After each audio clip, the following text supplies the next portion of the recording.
प्रेमा एक लंबे कद काठी की औरत थी और अपने पति सुदर्शन से कद में लंबी दिखाई पड़ती थी, इसलिए रिश्तेदारी में सब उसे लंबो कहकर ही बुलाते थे। प्रेमा ने कभी भी इस बात का बुरा नहीं माना क्योंकि सुदर्शन ने कभी भी उसे इस बात का ताना नहीं मारा।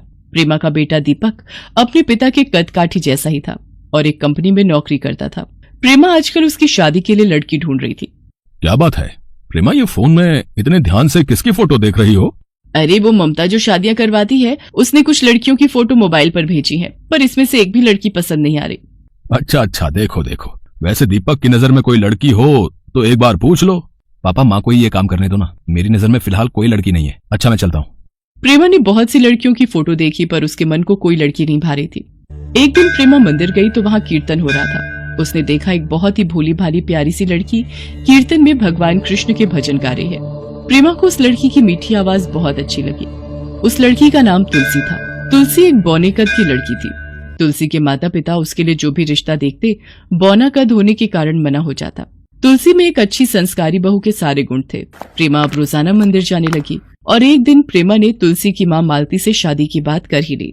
प्रेमा जी, मेरी बच्ची तुलसी बहुत सीधी सादी है। इसके छोटे कद की वजह से अगर आगे चलकर इसे कोई परेशानी हुई तो पता नहीं, मेरा मन घबरा रहा है। मालती जी, आप बिल्कुल चिंता मत कीजिए। तुलसी को मैं अपनी बेटी बनाकर रखूंगी, ये मेरा वादा है। और तुलसी का दर्द मैं अच्छे से समझ पा रही हूँ क्योंकि मैं भी अपने लंबे कद के कारण बहुत बार। खैर छोड़िए इन बातों को, बस आप मुंह मीठा करवाओ और बाकी सब मुझ पर छोड़ दो। आंटी जी ये चाय। आंटी नहीं, माँ कहो बेटी, आज से तुम मुझे माँ कहोगी। प्रेमा तुलसी को अपनी बहू बनाने का विचार करके घर जाती है, पर दीपक तुलसी से शादी के लिए मना कर देता है। प्रेमा उसे समझाती है कि वो भी तो लंबे कद की है, फिर वो अपनी माँ से नफरत क्यों नहीं करता। काफी समझाने बुझाने के बाद दीपक शादी के लिए हाँ कह देता है और तुलसी प्रेमा की बहू बनकर घर में आ जाती है। ये देख मोहल्ले और रिश्तेदारों के मुंह खुल जाते हैं। प्रेमा, तुम लंबे कद की थी, पर मैंने और तुम्हारे जेठ जी ने तुम्हें डरते डरते देवर जी के लिए स्वीकार किया था। वो तो देवर जी तुम्हें प्यार करने लगे थे।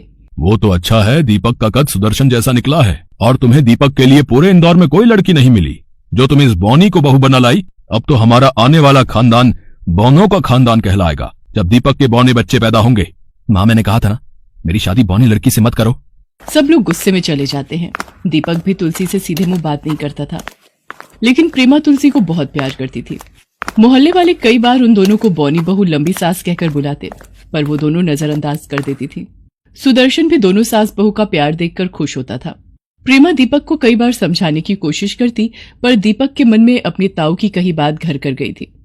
तुलसी माँ बनने वाली थी और दीपक को डर था कहीं उसके बौना बच्चा पैदा हो गया तो सबके बीच हंसी का पात्र न बन जाए, इसलिए वो तुलसी के अबॉर्शन के बारे में सोचता है। आज डॉक्टर से बहाने से ही पूछ लूंगा। मुझे तुलसी का अबॉर्शन करवाकर इस बच्चे को दुनिया में आने से रोकना होगा। माँ एक काम करो, तुम आराम करो, तुलसी को मैं डॉक्टर के पास ले जाता हूँ। सुनो जी, अब हमारा दीपक तुलसी की चिंता करने लगा है, ये देखकर मैं बहुत खुश हूँ। दीपक तुलसी को हॉस्पिटल लेकर जाता है। डॉक्टर तुलसी का चेकअप करती है और तुलसी डॉक्टर से बातें कर रही थी। ये देखो तुलसी, तुम्हारा बच्चा, क्या तुम मॉनिटर में देख पा रही हो? जी डॉक्टर, वो मेरा बच्चा दीपक, वो देखो छोटा सा ये हमारा बच्चा है। ये 9 महीने बाद अपने मम्मी पापा की गोदी में होगा। पर तुलसी, तुम्हें इस आने वाले बच्चे के लिए अपनी सेहत का पूरा ख्याल रखना है। मैं अपने ही बच्चे को दुनिया में आने से पहले मार देना चाहता था। मेरा बच्चा जिसने सांस लेना अभी शुरू ही किया है, मुझे ऐसा ख्याल भी कैसे आया? अब चाहे मेरा बच्चा कैसे भी रंग रूप कद काठी का हो, पर मेरा बच्चा इस दुनिया में जरूर आएगा। मैं ऐसी घटिया सोच को अपने दिमाग से निकाल फेंकूंगा। दीपक को अपनी गलती का एहसास हो जाता है। वो तुलसी के लिए अपने मन में आदर और सम्मान ले आता है। कुछ समय बाद तुलसी एक प्यारी सी बेटी को जन्म देती है और उसका नाम राखी रखती है। राखी 10 साल की हो चुकी है, पर वो तुलसी से भी लंबी हाइट की निकली है। उसका कद दीपक पर गया है। राखी खानदान में सबकी लाडली है।